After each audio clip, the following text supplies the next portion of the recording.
Et à l'instant, voici les titres de cette édition de l'information. À la une de l'actualité société, fin de parcours pour un gang de malfrats qui semait jusque-là la terreur en Bouddha dans le département des Bamboutos, région de l'Ouest. Le scénario de leur arrestation décrypté dans quelques minutes. En éducation, scandale au brevet d'études du premier cycle de la session 2020. Sans avoir composé les épreuves écrites du BEPC d'études du premier cycle, 2 élèves ont été déclarés admis à cet examen. Toute la lumière sur cette affaire dans ce journal. En religion, la communauté internationale célèbre la journée mondiale de la prière pour la sauvegarde de la création. Dans cette édition, nous reviendrons sur l'importance de la prière dans l'Église catholique romaine. Et puis à l'international, en République démocratique du Congo, après le décès de l'ex-président Pascal Lissouba, nous entendrons la consternation de la population. Voilà pour le sommaire, mesdames et messieurs, bienvenue au 19h45.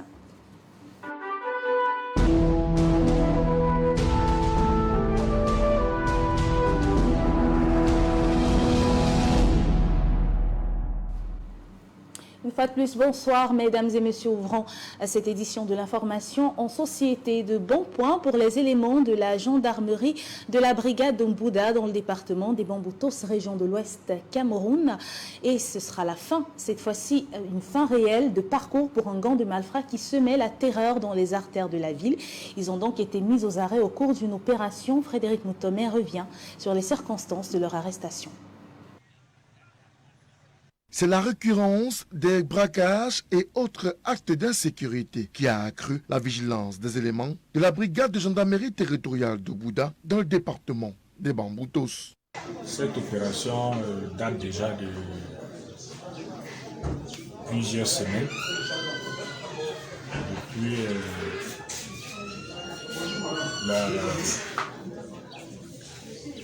la reprise des petits coups de braquage dans la ville de Bouddha, raison d'un certain nombre d'affaires dénommées nouveau-nés, où ils avaient fait éruption à plus de 7 personnes chez lui, emporté ses armes et tout. Après, c'était le braquage à la station REOL. Après, c'était la Total. Et puis, l'agence de voyage Destiny. Je me suis mis à recouper les informations qui tournaient autour de ce bande qui sortent d'un peu partout. D'autres viennent de Douala, Yaoundé, Bafsan Balanté, Tchang et Bouddha. Donc qui se rassemblaient déjà petit à petit pour perpétrer ces actes de grande criminalité. Sous la conduite de l'adjudant-chef-major, Lachele Sébastien, commandant de cette unité de gendarmerie, une opération coup de poing est alors minutieusement montée contre ce gang de malfrats constitué de 7 personnes, repris de justice, par ailleurs membres de la rébellion sécessionniste qui, à la suite d'échanges de coups de feu, tombent sous le coup des balles. Il y a de cela 4 jours, j'étais en train de préparer un coup à les avions. Le premier jour, je suis allé pour frapper. Ils sont venus juste à 2 pour faire la reconnaissance des lieux sur une moto. Je les ai laissés partir. Le deuxième jour, ils sont revenus, toutes les 7, toujours pour la reconnaissance, sans matériel de travail. Je les ai laissés partir. Et hier, comme c'était le jour du marché de Nkomo, tout était fin, clair, qui vont passer à l'acte. Ils sont donc venus avec une voiture Carine à eux. Donc le conducteur serait un ambazonnier sortant du sud-ouest. Cette Carine à eux n'a pas de plaque d'immatriculation. Ils se sont rendus sur le terrain tous armés. Et je me suis déporté sur le terrain accompagné de mes éléments. En demandant l'autorisation préalable sur le commandant compagnie parce que ce n'était pas dans ma circonscription de commandement. Et il m'a autorisé d'y aller. Je suis allé avec les éléments et ils sont tombés. Au terme de l'opération menée nuitamment, un bandit est abattu. Plusieurs munitions sont découvertes, tout comme des armes blanches et une arme de fabrication artisanale. Nous avons cueilli donc celui que vous avez vu. Et celui, il tenait une arme et l'autre était dans le sac. Celui-ci, nous n'avons pas son nom. Nous avons son nom, Joseph. Il serait un repris de justice qui a fait plusieurs prisons. Il a plus d'une vingtaine d'années d'emprisonnement. Très redoutable. Saluant la bravoure de ces hommes, l'adjudant-chef-major Lachele Sébastien, qui réitère ainsi, à travers cette action, la volonté de son unité à protéger les populations de jour comme de nuit contre toute forme d'insécurité, sollicite par ailleurs sans cesse la collaboration de ces populations, surtout dans cette zone frontalière avec le nord-ouest du Cameroun en proie à la crise anglophone.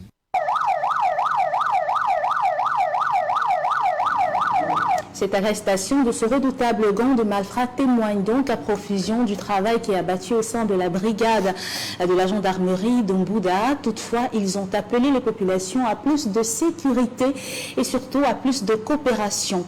Restant en fait de société, toujours dans la région de l'Ouest Cameroun, question de faire la lumière sur cet accident de la circulation survenu au niveau de la nationale numéro 4 dans la localité de Banekane, arrondissement de Baganté. Plus de peur donc que de mal, le car de 70 places a achevé sa course folle au fin fond d'un ravin. Fort heureusement, aucune perte en vies humaines, mais toutefois d'importants dégâts matériels restent à signaler. Ils l'ont constaté, nos reporters Jean-Germain Yetma et Oscar Akuntata.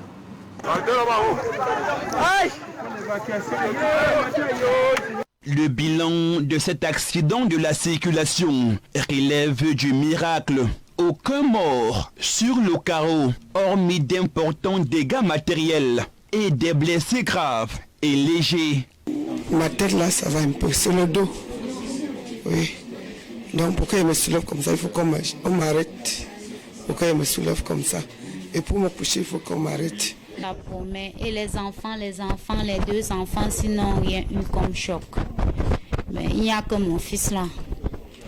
Il y a eu la blessure au menton et la dent est entrée dans ses gencives. J'ai souvent crié Jésus, qu'est-ce qui m'arrive, Jésus sauve-moi. Et j'avais le crâne ouvert et les gens m'ont aidé à sortir du bus. D'autres étaient propulsés. On n'avait plus une vingtaine d'enfants dans le bus, Dieu merci, aucun dedans a eu de quoi que ce soit, ce n'est que les adultes qui ont été touchés. Et paraît-il que je suis l'accidenté le plus grave. Paraît-il. Il y a un médecin qui m'a dit ce matin que madame, les gosses à votre Dieu. On a trop travaillé la nuit sur votre tête. L'accident, plus de peur que de mal, s'est produit aux premières heures de ce mardi, 1er septembre 2020, sur la nationale numéro 4, précisément au niveau du lieu dit Tundim, dans l'arrondissement de Baganté, département d'Undé, région de l'Ouest. Ce bus de transport en commun, rendu en amas de ferraille, avec à son bord près de 70 passagers, a curieusement quitté la chaussée pour achever sa course folle dans ce ravin et à l'origine du tonneau qui a failli virer à l'hécatombe. Une panne mécanique du bus en question. À Melon, la voiture était en panne. Ils ont bricolé, on a appelé un consommable. Le consommable a dit que c'est Bafang qui devait s'en occuper de ces pannes. Arrivé à Bafang, on n'a pas dépanné la voiture. Ils ont seulement chargé. Même à la montée des bannes, là, ils n'arrivaient pas à monter. Ils marchaient, ils s'arrêtaient, ils marchaient, ils s'arrêtaient. Jusqu'à là où on a fait l'accident, là, qu'on a traversé les deux dalles. La voiture, il n'arrivait plus à ramener la voiture en route. Donc la voiture partait de l'autre côté. Il a dit ouais. Donc c'est là où on a pu suivre ce qui s'est passé. On s'est retrouvé dans le ravin. Un bus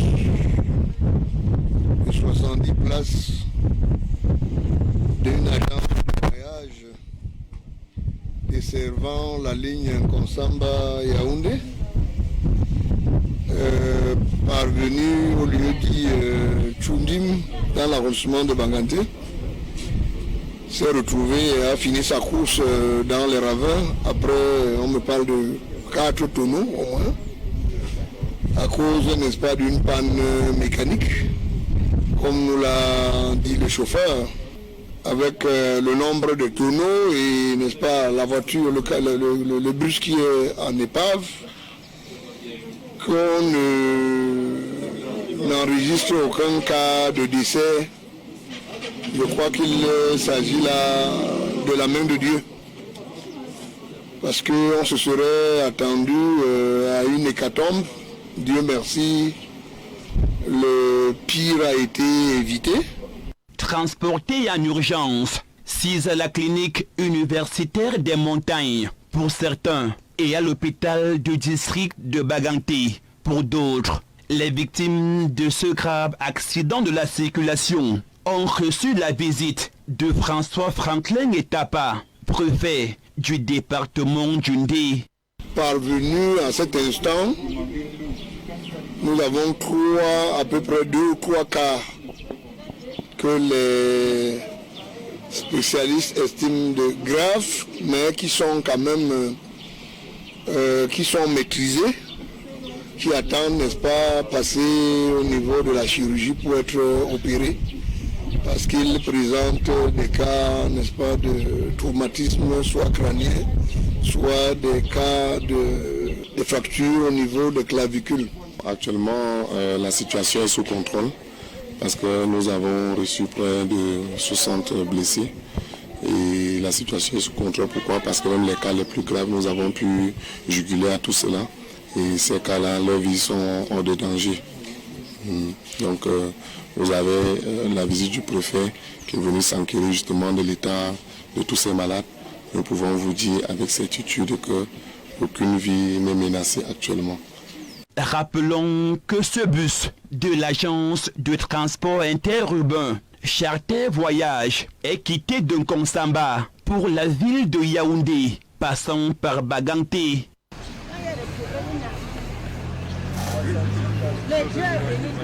À présent, en éducation, intéressons-nous à cette histoire plutôt rocambolesque au sujet du déroulement des épreuves du brevet des études du premier cycle. Ils n'ont jamais composé les épreuves écrites, mais pourtant ils ont été déclarés admis à cet examen. L'histoire se déroule à Batouri, dans le département de la Kadeya. Et ce sont nos confrères du quotidien Messager qui ont relayé cette information dans la parution de ce 1er septembre 2020. Et d'après cette source sûre, ce seraient les camarades des 10 élèves qui auraient fait le curieux constat. Suivons plutôt les explications de Jean-Germain Yetna à ce sujet.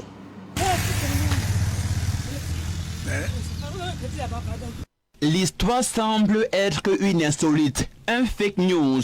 Que non, il s'agit bel et bien d'un fait réel. Sans avoir pris part aux épreuves écrites du brevet d'études du premier cycle, 2 élèves ont été déclarés admis au BEPC de la session 2020. Le scandale s'est produit au sous-centre d'examen du lycée bilingue de Batouri, chef-lieu du département de la KDI, dans la région de l'Est Cameroun.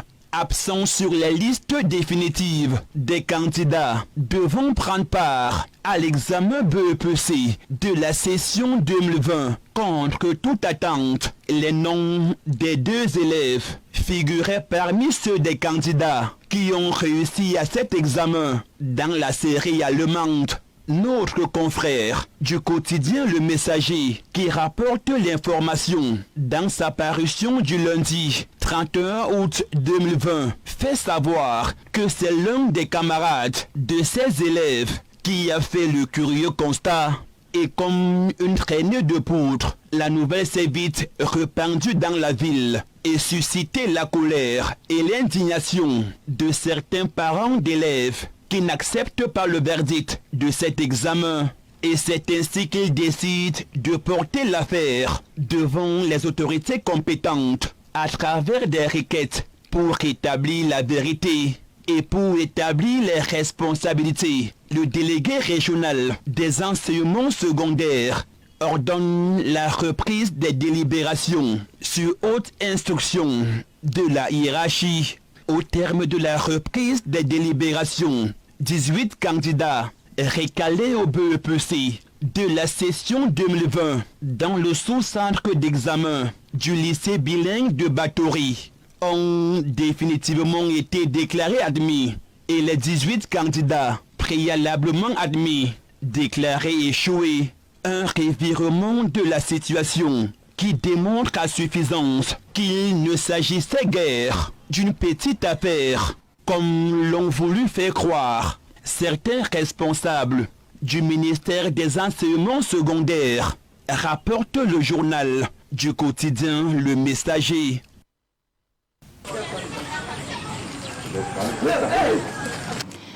Et après cette histoire rocambolesque, rendons-nous à Maroua, dans la région de l'extrême nord Cameroun, pour nous intéresser à l'effondrement du pont Palar.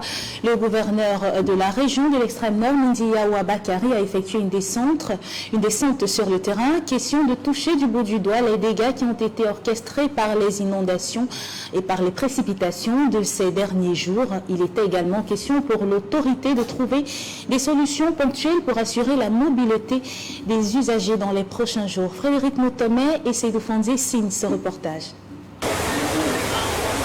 Le pont du quartier Pala à Maroua, à l'extrême nord du Cameroun, qui s'affaisse ainsi à la suite de ces fortes précipitations enregistrées dans la région ces derniers jours, est le deuxième à s'effondrer après celui de Misao au mois de juillet 2020 dernier. Construit sur la nationale numéro 1, cet ouvrage, véritable poumon économique et unique pont qui permet de relier l'entrée sud de la ville à Mora, Ouaza et Kousseri, aujourd'hui cassé en deux, ne présentait pourtant pas des signes palpables d'affaissement. À la suite des inondations, le numéro 1 de la région de l'extrême nord du Cameroun s'est rendu sur le terrain pour apprécier l'ampleur du sinistre. Donc la hiérarchie sera saisie à l'effet de rétablir le radier qui est juste le pont de Pala pour rétablir la liaison entre la nationale numéro 6 et les départements voisins et même les deux pays voisins.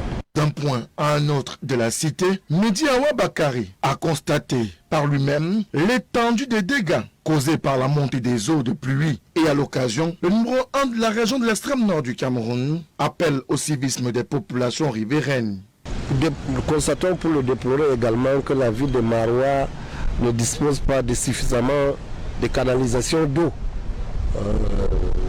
Au point où s'il pleut un peu, la ville entière se retrouve dans des flaques d'eau. Et les quelques canalisations existantes ne sont pas curées ou les populations encore s'illustrent par l'incivisme en versant des déchets, d'ordures ou des bouteilles autres dans les canalisations. En plus de l'appel au civisme, des mesures urgentes ont été prises pour des voies de contournement. Le pont rouge, là où nous nous trouvons, vous avez vu, les socles sont à découvert. Donc ça veut dire que les gros porteurs au jour d'aujourd'hui ne peuvent plus traverser ici. Un arrêté sera pris dans les prochaines heures pour en interdire la circulation. Donc nous n'avons que le pont vert qui lui-même par endroits est déjà fissuré et qui se signale. Au terme de ce tour du propriétaire, un comité de crise régionale a été convoqué pour qu'au-delà de l'évaluation, des solutions pratiques soient mises en œuvre pour venir à bout des inondations et apporter de l'aide aux populations sinistrées. Et toujours à Maroua, intéressons-nous cette fois-ci à ces élections des conseillers régionaux, les chefs traditionnels du département du Diamaré, à l'école du processus électoral de ce scrutin indirect qui vient aussi de parachever la mise en place de la décentralisation. En prélude à ces élections, les chefs traditionnels ont été mieux édifiés à la préparation de ce scrutin. Plus de détails avec Frédéric Moutomé et Sidi Chérif. Le code électoral camerounais accorde une place de choix à la chefferie traditionnelle sur les 90 personnalités qui vont constituer le conseil régional, institution à mettre en place dans les prochains jours. Dans ce conseil régional, le commandement traditionnel à lui seul a droit à 20 représentants et ces derniers doivent avoir la qualité de chef traditionnel de premier, deuxième ou troisième degré selon le cas et être autochtone. Dans cette concertation, initiée au cercle municipal de Marois par le sénateur Alioum Aladji, il s'est agi de présenter au chef traditionnel du département du Diamaré, région de l'extrême nord du Cameroun, les dispositions relatives à l'élection des conseillers régionaux, notamment le mode de scrutin et les conditions d'éligibilité et de compatibilité. Donc c'est très important et dans la mesure où en mars-avril 2019, il y a eu des lois qui sont venues compléter le code électoral et déterminer le nombre des conseillers régionaux dans chaque région était nécessaire qu'ils viennent leur dire de quoi il s'agit et comment préparer cette importante échéance et surtout la composition des dossiers qui nous demandait une pièce importante qui est l'homologation. Et maintenant on attend, d'ici peu certainement, un décret du président qui va déterminer le nombre de conseillers par département. On a circonscrit les participants jusqu'au chef de premier et de deuxième degré. Mais nous comptons, peut-être par le voie des médias ou d'autres rencontres réduites pour essayer de mieux vulgariser, de mieux expliquer, de mieux débattre avec tous les acteurs, parce qu'il ne s'agit pas seulement des autorités traditionnelles, il y a aussi les délégués de département qui seront élus par les conseillers municipaux qui veulent aussi bien savoir.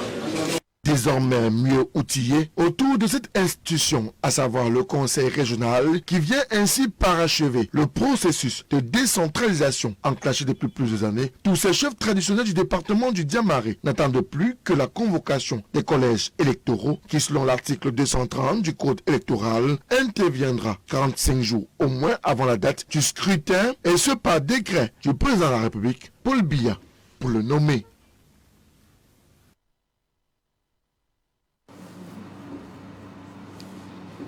Et dans la région du littoral, ici même à Douala, les organisations de la société civile désirent désormais parler d'une même voix afin de jouer pleinement leur rôle de relais de l'opinion des citoyens et des acteurs de la promotion et de la construction d'un état de droit. Patrick Gagnon nous en fait le compte rendu. Contribuer à asseoir un environnement propice à l'expression libre des acteurs associatifs et politiques dans la région du littoral est l'objectif visé par cette plateforme regroupant les acteurs de la société civile de la ville de Douala et de ses environs. Nous pensons être un cadre qui va susciter, n'est-ce pas, la construction des solutions de manière participative et durable. C'est un espace que nous voulons comme un espace qui s'empare des problèmes, n'est-ce pas, qui affectent les populations de la région du littoral et qui sont susceptibles de créer des tensions. C'est important parce que ici il y a une dimension aussi, n'est-ce pas, cohésion sociale. Il y a une dimension aussi de liberté publique qui est prise en compte. Donc nous devons, il est question ici là de traiter des problèmes, n'est-ce pas, qui sont posés et qui affectent un grand nombre de populations dans la région du littoral et qui sont susceptibles de créer des tensions sociales. C'est une façon d'anticiper, n'est-ce pas, sur n'est-ce pas, des problèmes qui peuvent surgir ou alors survenir dans la région du littoral. C'est un peu ça l'idée qui a été pensée et qui regroupe plusieurs acteurs dont le gouverneur de la région du littoral et surtout les forces de défense et de sécurité qui sont conviés à ces rencontres-là. Cette rencontre est la première d'une série de 5 qui se tiendront régulièrement jusqu'à décembre 2021. Il se trouve que la société civile est une force de proposition. Alors, nous ne voulons pas nous limiter à faire des propositions. Nous voulons désormais nous associer, sinon associer, n'est-ce pas, ceux qui prennent la décision avec nous. Comme ça, les propositions seront faites directement, n'est-ce pas, aux personnes qui doivent prendre la décision. C'est ça un peu l'enjeu de ce cadre de dialogue. Et nous pensons qu'au lieu de nous contenter de faire des propositions et d'attendre indéfiniment, n'est-ce pas, les solutions, il vaut mieux qu'on se mette autour de la table et qu'on propose et qu'on décide ensemble. C'est ça vraiment l'enjeu majeur du cadre de dialogue. C'est pour ça que nous avons pensé qu'on ne peut pas faire un cadre de dialogue entre les membres de la société civile seulement. À terme, cette plateforme vise à la structuration et l'animation des organisations de la société civile dans la région du littoral, de mieux faire connaître les actions de ces organisations auprès de l'administration publique au niveau local et la collaboration entre la société civile et les autres acteurs. Et ce mardi 1er septembre 2020, la communauté internationale célèbre la Journée mondiale pour la sauvegarde des créations, une journée qui a été instituée en 2015 par le pape François. L'idée de cette date qui a été retenue était d'instaurer essentiellement une journée de prière pour les créations divines. Reportage.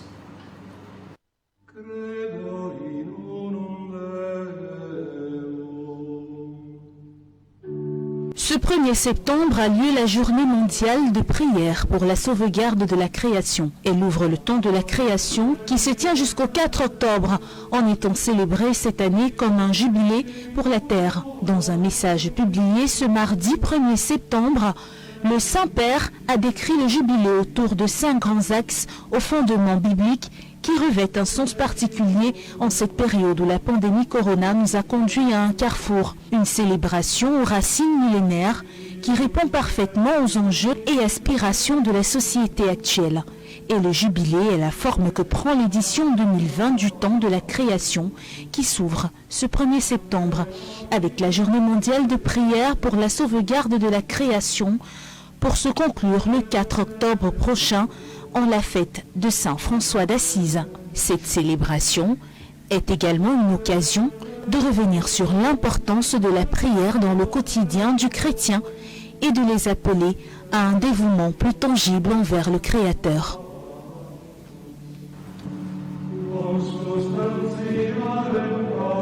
Et parmi les problématiques qui ont été évoquées en cette journée de célébration de la Journée mondiale pour la sauvegarde des créations divines, il y a celle qui pose la question sur l'importance de la prière qui était considérée autrefois comme le seul moyen de médiation avec Dieu et aujourd'hui source de réconfort pour bon nombre d'entre les citoyens qui ont été rencontrés au micro de nos reporters Priscille Messéné et Patrice Foucault.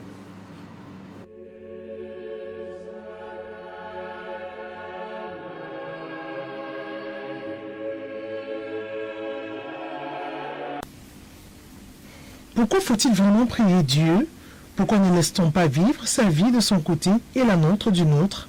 Tout simplement parce que Dieu veut établir une relation d'amour avec nous, une relation qui rend heureux et notamment parce que ce dialogue s'appelle la prière.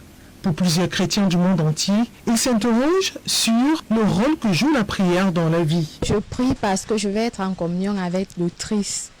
Prier avec lui, c'est-à-dire prier pour moi-même, lui poser mes problèmes et poser aussi les problèmes des autres, comme par exemple les pauvres, les personnes âgées, les orphelins, les prisonniers, les enfants de la rue. Pour certains chrétiens, la prière, la parole de Dieu, prend vie en eux.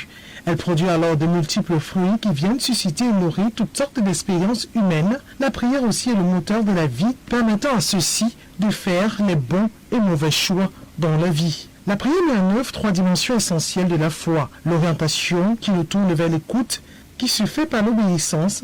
L'interprétation aussi de la parole de Dieu permet à certains fidèles chrétiens de retrouver la lumière de la foi et de pouvoir vivre. Elle renforce la foi. Elle permet d'avoir la ferme conviction en notre Seigneur Jésus. Et aussi elle permet de traverser les différentes étapes de la vie, dans les différents problèmes. Pour un chrétien qui ne prie pas, il est exposé au diable et à toutes ces tentations.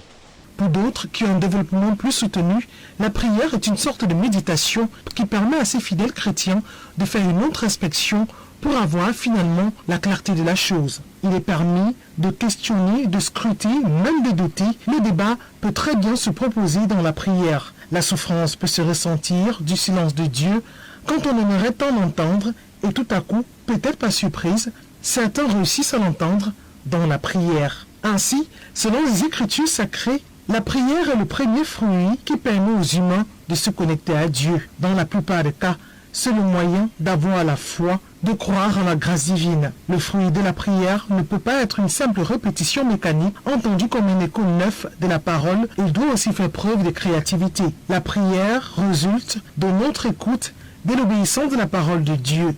Pour moi, j'exhorte les chrétiens à plus se concentrer vers la prière parce que ce n'est qu'en elle que nous puissions avoir la solution à nos différents problèmes. La prière est aussi de recevoir la grâce de goûter en nous la saveur de cette parole. Savoir, saveur et sagesse sont de même racines. Les recevoir et avoir la capacité de les vivre dans la foi est un grand bonheur. La prière nous ouvre aussi la possibilité de recevoir l'amour de Dieu, selon certains, qui permet à ceux-ci d'être armés à chaque circonstance. Pour certains, le modèle efficace de la prière résulte dans le Notre Père. Pour d'autres, la prière, quelles que soient les circonstances où elle est dite, le lieu où nous nous trouvons, est un moyen de se forger une âme solide. Seigneur, je te demande de bénir les personnes qui m'ont blessé par des paroles, des gestes ou des actes. Comble-les de tes bienfaits. La prière continue donc d'occuper une place prépondérante au sein des chrétiens de l'Église catholique romaine. D'ailleurs, elle reste un moyen de médiation et de réconfort lorsqu'il faut s'adresser à Dieu. En sport, note du ministre de l'Enseignement supérieur et du ministre de la Santé publique, du ministre des Sports et du ministre de la Santé publique au sujet du championnat africain de football. Les choses se précisent à 2 mois de la compétition qui va se dérouler au Cameroun. Le ministre des Sports, Narcisse Mwele Kombi, a écrit au ministre de la Santé publique, le Dr Manaouda Malachi, pour libérer les stades réquisitionnés pour la prise en charge des personnes infectées de la Covid-19. Plus de détails avec Priscille Messéné. Dans le cadre des préparatifs du championnat d'Afrique des Nations de football 2021, en abrégé le CHAN, et de la Coupe d'Afrique des Nations de football, la CAN, prévue respectivement en janvier 2021 et en janvier-février 2022, le ministre des Sports et de l'Éducation physique, le professeur Narcisse Mwele Kombi, écrit à son homologue, ministre de la Santé publique, Manaouda Malachi, pour le processus de démantèlement du dispositif installé sur certaines infrastructures sportives dans le cadre de la riposte gouvernementale contre la Covid-19 au Cameroun. Le ministre des Sports et de l'Éducation physique, le professeur Narcisse Mwele Kombi, répercute les hautes instructions du ministre d'État, secrétaire général de la présidence de la République, Ferdinand Ngongo, relatives au démantèlement dans les meilleurs délais du dispositif installé dans ces infrastructures sportives réquisitionnées pour la lutte contre la pandémie coronavirus sur l'ensemble du triangle national. Ces infrastructures sportives sont le stade Mbappé-Lepi à Douala, le stade Ngouakela à Yaoundé et le Middle Farm Stadium de Limbe dans la région du sud-ouest Cameroun. Le ministre des Sports, dans sa note, exhorte Manaouda Malachi à prendre des dispositions pour les opérations de démantèlement afin de préserver l'intégrité physique des dites infrastructures en attendant l'établissement d'un état des lieux contradictoire des dégradations subies par celles-ci en vue des réhabilitations nécessaires. À 2 mois du championnat d'Afrique des Nations, le CHAN, qui reste l'une des fenêtres sur lesquelles le Cameroun sera examiné pour l'organisation de la CAN d'Afrique 2021, le Cameroun se prépare pour faire bonne impression. Et toujours en sport, reprise du championnat national de première division, Stade Renard de Melon dans le Mungo peaufine déjà sa saison sportive. Examens médicaux et première séance d'entraînement ont meublé la reprise des activités dans ce club d'élite du football camerounais. Les précisions de Zobel Apollinaire Bonne et de Château-Vallon-N. Contexte sanitaire oblige, les joueurs des Stades de Renard de Melon sont tous passés au test au Covid-19 à l'hôpital des districts de la localité avant la reprise. Ces joueurs se sont ensuite retrouvés au stade municipal de Melon pour une séance de travail sous la conduite du nouveau coach Gabriel Zabotozé. La journée a été bouclée par la présentation de tout l'effectif au staff administratif amené par le président Jean-Rigolo Kouété. Nous sommes toujours ensemble à chaque début de saison. Nous nous préparons toujours pour gagner le championnat, malgré les difficultés qui viennent par la suite. Nous avions mis les moyens et les nécessaires pour le cas de tous de cette année, pour préparer une équipe qui va bien affronter cette saison et nous apporter quelque chose qui nous manque dans cet arrondissement et surtout pour le département du Mongo. Le nouveau staff technique est bien conscient du défi qui l'interpelle. Pas un terrain inconnu déjà, parce que avant ça, j'ai été très loin peut-être, mais très proche de Melon, puisque tous ceux qui sont passés ici comme entraîneurs sont mes amis. Ceux qui ont bâti cette équipe, c'était mes vrais amis, et ce qui fait qu'ils ne viennent pas en terrain inconnu. Et j'aime le challenge. Le challenge ne me fait pas peur. Ça veut dire que je savais où je posais mon pied. Et le président et moi, on s'est donné les moyens pour pouvoir, n'est-ce pas, relever ce challenge-là, relever ce défi. Je pense que j'ai les épaules assez larges pour pouvoir, n'est-ce pas, supporter cette charge. Donc, c'est la même détermination partagée par les joueurs du club. L'année passée, ça n'a pas vraiment été comme nous voulions. Et en fin d'année, nous devons regarder en face avec le président, avec la confiance que le président a renouvelée en nous et avec le recrutement que le président a pu faire, notamment le staff technique et les joueurs. Vraiment, nous pensons que cette saison, ça sera une meilleure saison. Une saison où nous allons tout donner pour être champion du Cameroun. Jouer les premiers rôles dans le championnat professionnel du Cameroun qui démarre dans quelques semaines, c'est l'objectif que s'est fixé le club du département du Mungo et le président n'a lésiné sur aucun moyen pour atteindre cet objectif.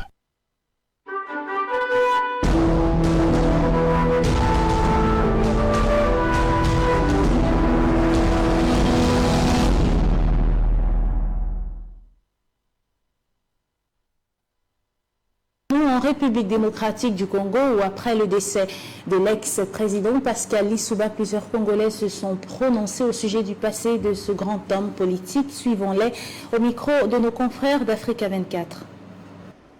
Les drapeaux ne sont pas en berne dans la capitale, Brazzaville, 72 heures après le décès de Pascal Lissouba, 5e président de la République du Congo et le premier élu au suffrage universel direct au lendemain de la conférence nationale souveraine de 1991. Néanmoins, certains souhaitent qu'on l'enterre dans son pays. Que le président Lissouba soit enterré au Congo, parce que nous tous nous croyons aux esprits des ancêtres. Un esprit des ancêtres doit aussi être ensemble avec ce poste, comme tout président. Sur toute l'étendue du territoire congolais, Pascal Lissouba est connu comme l'ancien président de la République. Ses autres aptitudes et qualités ont été retenues par certains Congolais. Toutefois, celui qui était en exil depuis 1997 ne fait pas l'unanimité aux yeux de tous. Il n'a pas pu demander pardon au peuple. Parce que quand il bombarde les quartiers sud de Brazzaville, où il y a 3000 morts, quand il bombarde encore les quartiers nord de Brazzaville, où il y a 10 000 morts, mais même quand il est parti du pouvoir, il fallait demander pardon au peuple.